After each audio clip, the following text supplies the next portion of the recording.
1 in 5 Americans suffer from chronic pain. Many are now using CBD for relief. Activists are hoping pot could be legalized nationwide by the end of 2019. When you look at premium cannabis, the Illinois House approved legalizing recreational marijuana. Welcome to The Budding Report, a weekly show centered around all things cannabis. Please join us in welcoming our host, Charles Horton, and his co-host, Melissa Nasits, as they share the latest in cannabis news, conduct interviews with top leaders in the cannabis space, and promote some of the latest in science and innovation.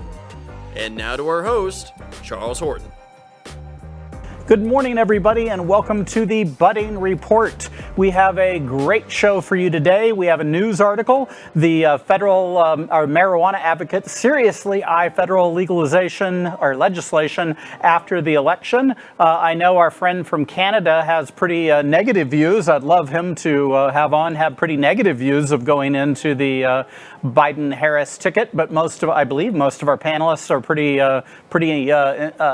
sure that we need the Biden administration in order to go forward. Today we have Rick Batenburg from Clinitel Capital Management Group, and we have Warren Bobrow from that is the Cocktail Whisperer. So looks like a good show today. Chris, I'm going to bump it to you, and we're going to go straight to the news article. Sounds great, Charles. Yes, so the news is very encouraging with the election coming up. The odds are getting greater and greater every day that not only will Biden-Harris win, but also that the Senate could flip, which was unheard of about 6 months ago. If the Senate flips, that would be key because Mitch McConnell has been very opposed to what's called the MORE Act, which is the Marijuana Opportunity Reinvestment and Expunction Act, actually sponsored by Kamala Harris, who is our vice president nominee. Very excited about it. But Mitch McConnell will not put that on the floor. It'd be very similar to how Dan Patrick in the Texas Senate refused to put decriminalization on the floor there, defying democracy. So if the Senate does flip, it's looking like the MORE Act would pass. We would get marijuana, THC off Schedule 1. If Senate doesn't flip, it's looking like it's more likely a middle ground, the Safe Banking Act, which we talked about before, which would allow marijuana and cannabis purveyors to be able to use our banking system without going to prison like the woman that we talked to last week. Now, one of the, before we kind of talk to other people about what they think about it, one of the areas that there is a little pushback from, kind of an unexpected quarter, is the multi-state operators and the people that have already invested heavily in the state regulation because they don't mind the patchwork. They're making a lot of money off of it, but organizations like Normal are saying that therefore cannabis consumers, not these vendors. So there is a little bit concern about lobbyists coming in and trying to amend the MORE Act to make it so that cannabis is still on Schedule 1, which would be a major problem because then we wouldn't be able to have interstate commerce and some type of federal regulation that was unified across the country to make it easier for people to enter the industry and make a profit. One of the things that I was looking at when I was reading the article, and I believe that it was mentioning that part of this is already being pushed through or trying to be pushed through the House, and it's incorporated into the stimulus bill that's being pushed forward. I think that there was part of it. Obviously, there's a ton of other obstacles there in itself, but the fact that it's already going through the House, which is, obviously a Democratic group, I think that speaks highly to what would happen if the Senate went with to the Democratic side as well. Absolutely. I think that's a great point. I think that if you're going to see it go through the Senate pretty easily, I think you'll have cannabis off Schedule 1 within about 6 months if Biden-Harris win and the Senate flips. That's a good point, Melissa. Rick, what's your thoughts on change of administration, good or bad? I try not to think of in terms of good or bad. We always look at this going, understanding what the most likely outcome is and then making adjustments based off of what we think is going to happen. I think it would be irresponsible to call it good or bad until we understand what the regulations are actually going to look like. Speaking as somebody who, we have portfolio companies that operate in multi-state. And then I also have, obviously a huge stake in the public side of this. So it's really just about understanding what's going to happen, not necessarily good or bad, because good or bad is fundamental from your perspective as a stakeholder, right? If you're a cannabis consumer, then obviously it's great, right? If you're a multi-state operator, then maybe not as good because you're going to have increased competition, less barriers to entry. So I'm not going to say it's good or bad. I'm going to say that it is a necessary step towards what I believe is correct and fair, right? So I think that most people, and I would say over 60% of people have really agreed that cannabis is, should be legal. So do I think it's good or bad? Well, that depends on where you're sitting. However, I personally believe that it should be legal. Now, whether that's good or bad is completely subjective on your position. However, there are some pretty big, let's call it, barriers to regulating this business, right? So we've seen in the state to states the differences of regulatory environments that have fundamentally impacted not only the businesses but the consumers themselves with, let's just call it, over-regulation or just lack of information, so that the regulatory constraints have made it more difficult to operate themselves. Which the reason I bring that up is because states have traditionally not done the best job rolling this out. And I would actually argue Colorado has probably done the best job with it as far as the regulations, and even they have made just egregious mistakes. But what I mean is, at the federal level, even if we do decriminalize it, right, there still needs to be all of these regulations to regulate, track, distribute. That's going to take a long while, right? This isn't going to be like they flip a switch and all of a sudden we can do interstate trade commerce. There's no way. Right, it's going to take a while. It's going to be a process before they have all of the regulatory constraints that are put into place at the federal level. And in the meantime, states' rights, they're not going to be particularly interested in interstate trade commerce because they right now control the tax situation in their own state. So even if the federal government did allow interstate trade commerce, I think it's very unlikely that you're going to see it. Specifically because of the tax revenue that's being collected at the state level. It doesn't behoove them in any way to import, right? They've got full control. They've got tracking of every plant that goes through their system through metric in every state level. And I think that that's kind of a pipe dream that's going to be years down the road before we start to see that level of cohesion within the state-to-state interstate trade commerce. But at a banking level, we talk about the SAFE Act versus the MORE Act, and everyone talks about banking. Well, banking isn't really that big of a problem, especially in more developed states like Colorado. We bank just fine. We have checking accounts. It's not an issue. When we say banking at the federal level, it doesn't mean I can open a checking account. That is completely irrelevant. What it means is that investment banks can now take positions at a federal level, which is definitely going to change the game. Okay? So forget about the actual components of functionally running this business operationally and start thinking about who is now allowed to invest in this business, which is definitely going to change the game. Because the big investment banks, I was a Merrill Lynch guy previous to starting a venture firm 5 years ago specifically for this industry, and I can tell you they've been sitting on the sidelines waiting to get in this space, and it is going to change the game when you've got billions of fresh dollars coming in. You've got large Fortune 500 companies that are extraordinarily interested in this new industry that they haven't been able to touch because they move over state lines. And until their banking relationships at a both a debt and equity side are no longer threatened, right? That is what's going to come in, and we're going to see a huge roll up.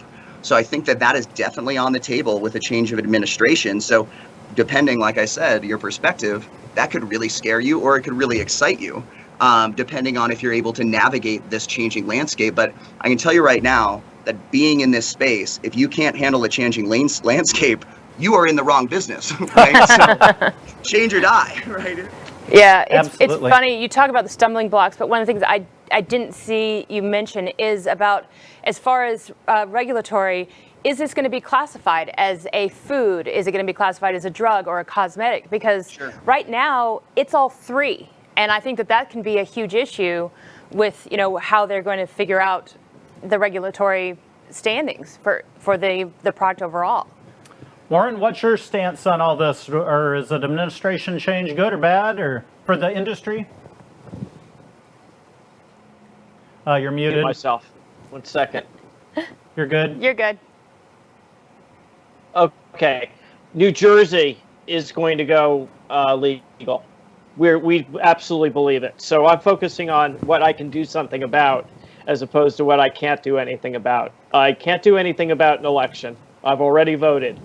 And in New Jersey, I voted for the legalization of cannabis. I won't even comment on who I voted for president, because that's just going to get me into trouble. But I will say I voted for the legalization of cannabis in New Jersey. That I can say, because I'll be out in California on election days. I'm traveling out to Sacramento to formulate my my beverage, so I get to miss all the fun. Well, I can't wait to try your beverage and talk about it here in a little bit. Christian, you got anything on this subject?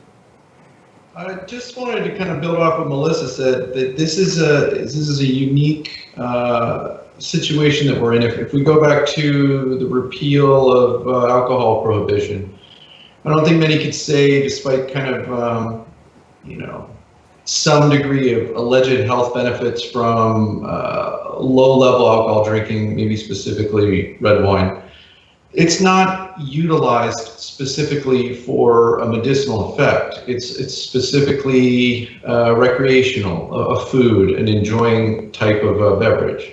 Now you look at cannabis, and it has multiple uses, from a recreational side to a medicinal side to even has industrial capabilities. So how do you reconcile all these competing interests? And I think that's what's going to be most interesting. Okay, well, we're going to go off to a commercial break. When we come back, we have Rick Batenburg, and we will talk more about what he's doing in his venture capital company. Again, you can always check us out on thebuddingreport.com, get contacts to our guests, and reach out, do business deals with our guests, please. We'll be right back after this message. Coming to you after our hike that we finished. Buster exercises 3 miles. Today is a recovery day because he did 8-mile hike over the weekend, broken up into 2. But what I want to share with you is this company here called Simple Changes. I learned about them and I absolutely love the concept. It's wellness, community, and organization. So as you can see here, I love the wrapping, I love purple, and it comes with 3 products. So I've been trying them out. First, it's the hemp oil spray, then it's the hemp oil dropper, and the hemp oil ball. So I'll be trying all of these out. I've been exploring them, exploring the ingredients. I met with the team on Zoom. Really, really, really neat product. And I love the fact that they also want to incorporate healthy practices. So they come with a little journal and something about Simple Success Guide. So, Simple Changes. Well, welcome back. You got to meet him a little bit earlier in our news segment, but I'd like to officially welcome Rick Batenburg. He is with Clientele Management Capital. He is a venture capitalist, went to business school at Nichols College in Massachusetts, and was forming Clientele in 2015. He is the first qualified institutional investment capital firm in Colorado to actually own THC licensed facilities. So we're very excited. So I'm going to kind of kick it off right now with just sort of a question right into the investment aspects. Private versus public investing. What are your thoughts? Sure. Melissa, thank you so much for having me on. I sincerely appreciate it. Your guys' program is fantastic. I know a lot of cannabis programs are not professionally produced, and you guys have done an absolutely spectacular job, so I'm honored to be here.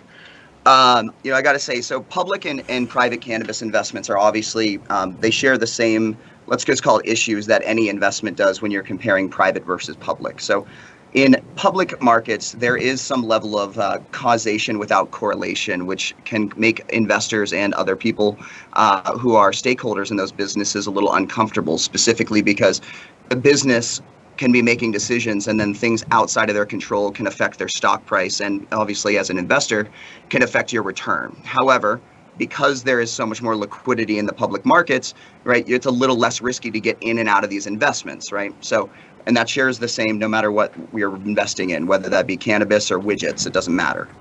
The most successful endowment fund in the world is the Yale Endowment Fund, okay? And I can tell you that they have an over at all times 60% allocation into private equity and venture capital. And the reason for that is specific, right? One is the returns are higher, right? Because you're starting at a smaller place, right? And number 2 is there is causation. They can affect the outcome and the success or failure of those companies.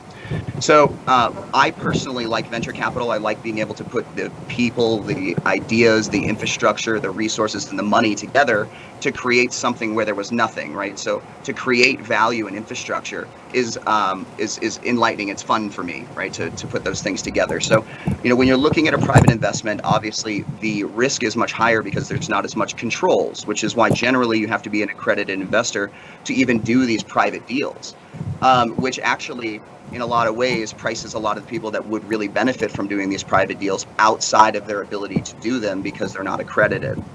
And for those who don't know what accredited is, it means that you have to have a certain level of net worth to be allowed to do these private deals. And the purpose of that is really so that people who are doing these private deals are, because you have this amount of wealth, are supposed to be able to do their own due diligence and take care of themselves. Whereas in a public firm, right, they have all the same level of disclosure, and the market itself and the SEC are regulating that company, making sure they're doing what they say they're doing. So if you're looking to get in and out of these investments and you want something highly liquid, absolutely go to the public markets, do your research, and I always say take a position in the industry, don't take a position with a single company. And if you're looking to do a private deal, then be ready to get your hands dirty. Don't do deals that you don't understand. Get in there, really do some digging and understand where their competitive advantages, and make sure that they can make money with their accessible market. So, whenever I'm evaluating taking a position in a company, I look for three main things. One, the CEO can do everybody's job in the company. Number two, the CEO will sooner die than fail, right? They are emotionally connected with the success or failure of their business. And number three, they really understand their numbers. They really understand how they make money. And if all three things are there, then it really just comes down to whether or not you agree with their strategy or not, which you can get a lot more intimate in a private deal, which is obviously, where I prefer to be. But, the public markets is a liquidity event. So I think you just answered my question, but we'll see if you can go any deeper on it. I got into the space last year as part of my angel investing group. We looked at a 100-acre hemp grow in Arizona, and in looking at it, I decided it wasn't a good time, and I was correct to do a hemp investment, grow investment. But I started looking, and I did some really good deals with extraction labs because they had the immediate business and they just needed the equipment to do it. And I've done well in that area. And then I think sometime last year, the public company stocks were all down dramatically. And I thought that it was a good time to go ahead and get in. And I got in on a good number of the public company stocks. And my God, if they haven't dropped another 50%. So the question was, how do you pick winners? And I think you answered a lot of that. But is it getting the right time to invest in public companies or not? Sure. Space? Sure, absolutely. And I'm going to tell you that when you are evaluating whether or not you'd like to enter a company, whether that be in the public market or the private market, it all comes down to what's your time horizon, right? So how long do you want that money to be invested? Because I think that we can all sit here and go, well, if you're going to be invested in cannabis and we're looking at for a time horizon 20 years from now, it's a great time to buy cannabis stocks, right? Because I can tell you, they're probably only going to go up. We know this industry is headed towards, pro rata consumption is up from day one. We know that more companies are entering this space, and we know they're going to get rolled up because there's licensing, meaning that there is a finite amount of licenses. So that means that they have intrinsic value.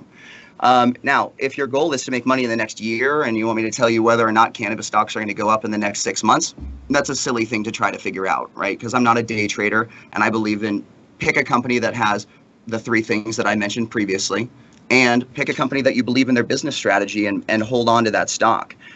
So is it a good time to go long in cannabis? Absolutely, 100%. But if you're trying to liquidate your shares in the next, 3 months, and you don't want to play with the tumultuous nature of, United States elections, and, you don't know what's going to happen with all these different companies. And that's why I say, if you want to take a position in cannabis stocks, absolutely take a position, but pick a few companies, pick a basket of stocks and hold on to them, and don't be betrayed by the fact that stocks move up and down. People have different reasons for selling their stock, whether that they need liquidity, they need cash. There's going to be a big cash suck. We've seen 3 times the amount of accounts opened in day trading because people are at home and trading. Now, if the economy takes a turn or continues to take a turn, there's people that are going to be liquidating assets for living expenses, right? So that's going to affect those stocks. And I can tell you that specifically, cannabis stocks are one of the number one things that millennials and new accounts are buying, which means that if they need liquidity later on down the road, they're going to be selling those stocks, and it will have nothing to do with the performance of those companies, right?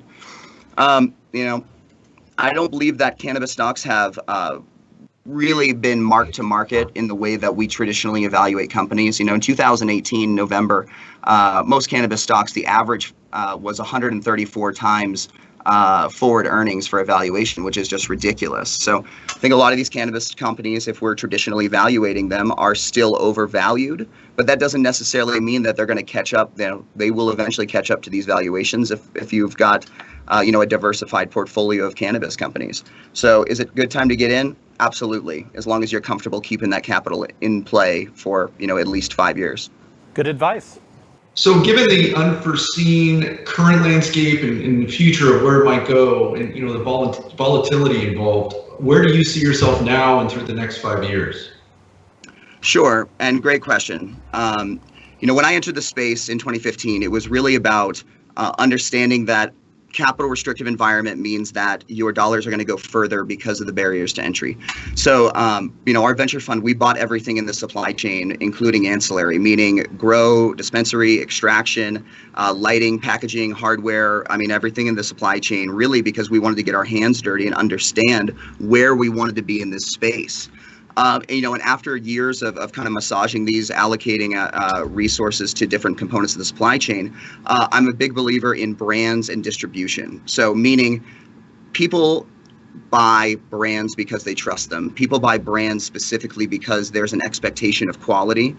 And so much like the liquor industry, people buy the Smirnoff, they buy Grey Goose, and they buy whatever their perceived value is, but they don't have loyalty to a liquor store, right? They've got geographic loyalty, right? And additionally, on the other side of that, the grow side, and we still own a fairly large grow, 50,000 square foot grow here in Colorado, but it is going to become commoditized, right? And as we get ubiquitous legalization and you can grow outside, and as we talked about earlier, federal legalization, we're going to see a change in the way that we perceive bud flower itself, right? Because a lot of the consumption is moving towards concentrates and not just flower, which means that you don't necessarily have to have beautiful bud structure, right? You can grow it cheaper outdoors, and you have the ability to process it, right? Which is going to create consumer brands, right? So having brands that have an emotional relationship with the consumer that solve a specific problem for a specific demographic is definitely something we look at from an M&A perspective, looking at brands that have strong distribution and especially distribution that's asymmetrical to what we currently have. Meaning when we enter a new state, if we have a brand that has a really strong emotional relationship with a specific demographic, then acquiring that business can not only allow us to add, the clear concentrate line of products onto their shelves, but also take in that brand and allow them, put them on the 800 shelves that portfolio company is on. So when I talk about the next 5 years, it's really about establishing consumer trust by delivering the same product over state lines to consumers that they can know and trust. It's not necessarily about being the best. It is about delivering on the promise of legal cannabis, which is affordable quality cannabis that is you can have an expectation of quality. And so, like I said, two main categories, brands and distribution, is really where our focus is from a venture side. So, Rick, what does it take to be competitive in this industry? Sure. So really it's blocking and tackling. And what I mean by that is, this consumer product is really just that. It's a consumer product. So there's nothing really magical necessarily about doing this business, right? It is about educating your consumers, right? It's about doing strong brand training with the bud tenders who have the most influence in this business, whether you believe that or not, at the consumer level. Because there's not a lot of established brands, really what happens is customers, especially new ones, walk in and they go, what do I get? What should I have? And so really making sure that they're trained and making sure that you're giving them the credit that they deserve because they're the ones on the front line. So to be successful as a consumer brand in this, it's really about supporting your brand and making sure that you've got good supply chain and you've got the ability to keep products on shelves and that you're delivering the same product every time that consumer has it. which is admittedly a very difficult thing to do, but it really takes, traditional business enterprise grade infrastructure and, oversight to successfully do that. So much like any other consumer packaged good company, it takes making sure your stuff's on shelves, making sure it's consistent, and making sure that the people who are really selling your product understand your product. So whether that means bringing in pizzas or going in and doing trainings, we're one of the clears in Planet 13, and I can tell you the vastness in performance. We were selling about 100 pens a day in Planet 13 prior to a training. We went in there with a signed Flurry jersey and did training of their 125 bud tenders. We sell 500 pens a day right after that. So what does it take to be successful in this business? Well, make sure that your stakeholders are well educated and well taken care of. Do what you say what you do. Well, Rick, some great advice for our investors. I need to listen to this again, I think, before because I haven't done so well. But I buy stocks and I hold them and I hold them, and they just, at least the marijuana ones, I guess I'm a little impatient. But 20 years, Charles. I still have 20 them. years. I still have them. That's right. That's right. So, Rick, thank you for being on. Again, you can look at our website, thebuddingreport.com, and get Rick and any of our guests information. Contact them if you want to maybe put your if you got enough money and you want to put it in Rick's fund. Maybe that's a good way to go. But we'll be right back after this message. Hello, coming to you from the outdoors where I do my heat training, and I did my repeats on the hills. It's actually pretty empty, but it's kind of close to 90 degrees. So that's when I squeeze in whatever I can, but I'm actually here to share what Simply Start, Simply Satisfy is. So this organic hemp oil, this is the serum Simply Start, and you can take it twice a day or once. I already took both of them in this morning, so now it's lunchtime. Real quick and easy, yummy, delicious, 30 calories. The other one is Simply Satisfy, so it's a spray, and also 3 sprays. You could do it once a day or twice a day. Again, I did it this morning. I'm doing it now at lunch. It helps you take care of your health and wellness. So learn more about them. Remember, 3 simple changes on how you can incorporate into your life. You can learn more at the link below. So stay safe and keep moving, keep training, and take care of your spirit, mind, and body. Welcome back. Once again, we get to welcome Warren Bobrow now. He is the author of several books and considered himself the cocktail whisperer. So his book, Apothecary Cocktails, has been translated into French for European market. He's led panels on cannabis cocktails. And, this happens to be a very close subject for me. I keep it close to the heart. I'm actually a beverage innovator by trade myself, so something I'm very interested to hear about what kind of led you into the path to do this sort of thing, and what actually triggered you into using cannabis in your mixology? There's so many parts of this question that I'm not even quite sure where to start. One of the things that I did to become the cocktail whisperer is I had a talent for flavors. And I was a trained saucier, a trained chef, and I found myself in the liquor industry after 20 years working in private banking. Another story entirely. I was following my dreams. And I've always been interested in flavor, and I wanted to do something that no one else had ever done. I've smoked cannabis since I was 12. I think I'm 59 now, somewhere up there. And I'm having a good time, and I'm doing what I love. But in November, late November, early December, sometime in there, I'll be coming out with a cannabis-infused beverage, THC, not CBD, out in California. So I'm going to make something other than seltzer. I can't wait to try it. Quick question for Melissa, since you're in one of the largest beverage innovator companies in the country, how soon till you think that your company will get into THC beverages? Well, THC is probably going to be a little while, but CBD is something that we're already incorporating into innovation. We are sort of what you consider Switzerland. I work with Monin flavorings. I'm sure you, as a bartender and mixologist, you're familiar with them.